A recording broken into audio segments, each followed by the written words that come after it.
Digital platform पर आप सभी का बहुत बहुत स्वागत है और मैं हूं आपके साथ कोमल सुल्तानिया।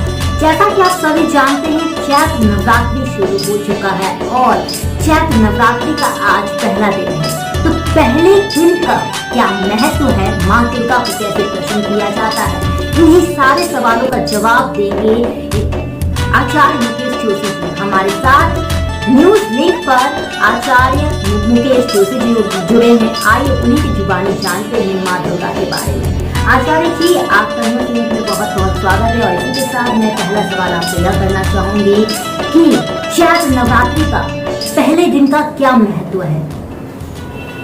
सर्वप्रथम माँ भगवती को प्रणाम करेंगे। ओम सर्वरूपमयी देवी सर्वं देवीमयं जगत् अतोहं विश्वरूपां तां नमामि परमेश्वरी। नमस्कार, नवरात्र के पावन पर्व की आप सभी को हार्दिक शुभकामनाएं एवं नव वर्ष की भी आप सभी को मंगल कामनाएं। जैसा कि नवरात्र का प्रथम दिवस है, किस प्रकार हमें पूजा करनी चाहिए। माँ भगवती के 9 स्वरूप हैं, उनमें से जो पहला स्वरूप है माँ शैलपुत्री का है। जब दक्ष प्रजापति का यज्ञ हो रहा था तो तब माँ सती ने आत्मदाह कर लिया था और उसके बाद जब पर्वतराज हिमालय के घर उनका जन्म हुआ, शैलपुत्री के नाम से उनको जाना गया। पार्वती माता जी को प्रथम स्वरूप पार्वती जी का जो है वह शैलपुत्री ही है। तो माँ शैलपुत्री जी, माफ करिएगा मैं आपको बीच में टोक रही हूँ। आपने जैसे बताया कि प्रथम दिन शैलपुत्री के नाम से जाना जाता है, शैल और पुत्री दोनों का अर्थ क्या है। शैलपुत्री मतलब शैल मतलब पर्वत, पर्वतराज हिमालय की जो पुत्री हैं, हिमवान की पुत्री माँ पार्वती जी, जिनको शैलपुत्री के नाम से जाना जाता है।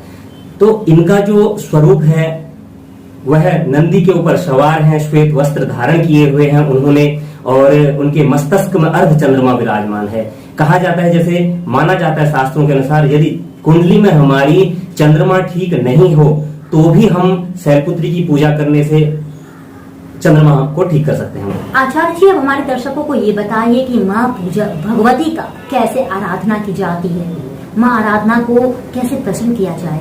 जी देखिए, जिस प्रकार माँ भगवती का स्वरूप है, श्वेत वस्त्र धारण की हुई है माँ भगवती, नंदी के ऊपर सवार हैं और उन्होंने उनके मस्तक में अर्ध चंद्रमा विराजमान है। तो आज के दिन चंद्रमा के शुभ फल की प्राप्ति के लिए भी माँ शैलपुत्री की पूजा की जाती है और एक श्वेत पुष्प माँ भगवती को अर्पण करना चाहिए और इसके साथ ही ओम ऐं ह्रीं क्लीं चामुंडाय विच्चे इस मंत्र का 108 बार जप करें और इसके साथ ही माँ को सफेद मिष्ठान का भोग लगाएं। आचार्य जी, अब चलते चलते हमारे दर्शकों के लिए कुछ खास 2 शब्द कह डालिए। जी, आप सभी को नवरात्र के पावन पर्व की हार्दिक शुभकामनाएं और इसके साथ ही आप नवरात्र को बहुत श्रद्धा पूर्वक मनाएं, अपने घर को सजाएं। जिस प्रकार नववर्ष को भी आज के दिन से ही जो नव संवत्सर है 2079 शुभकृत नाम का संवत्सर इस नाम से जाना जाएगा और घर के द्वार को सजाएं, आप आम के पत्तों से पंच पल्लव लगाएं, कलश को सजाएं और माँ भगवती की स्थापना के साथ ही माँ भगवती का पूजन करें। सभी विघ्नों के निवारण के लिए ओम सर्वा बाधा विनिर्मुक्तो धन धान्य सुतान्वितः मनुष्यो मत प्रसादेन भविष्यति न संशयः इस मंत्र का जप करें और इसके साथ ही माँ भगवती को भोग लगाएं और सायंकाल में माँ भगवती की आरती इत्यादि करें। माँ भगवती अवश्य प्रसन्न हो और आपके घर में सुख समृद्धि प्रदान करें। जैसा कि आपने सुना कि आचार्य मुकेश जोशी जी ने प्रथम दिन माँ दुर्गा को प्रसन्न करने की और पूजा करने की विधि बताई। तो अगर आपको कोई भी संदेह हो तो आप आचार्य जी के नंबर पर और कमेंट्स में अपने सवाल के माध्यम से पूछ सकते हैं और इसी के साथ मुझे इजाजत दीजिए। धन्यवाद। नमस्कार।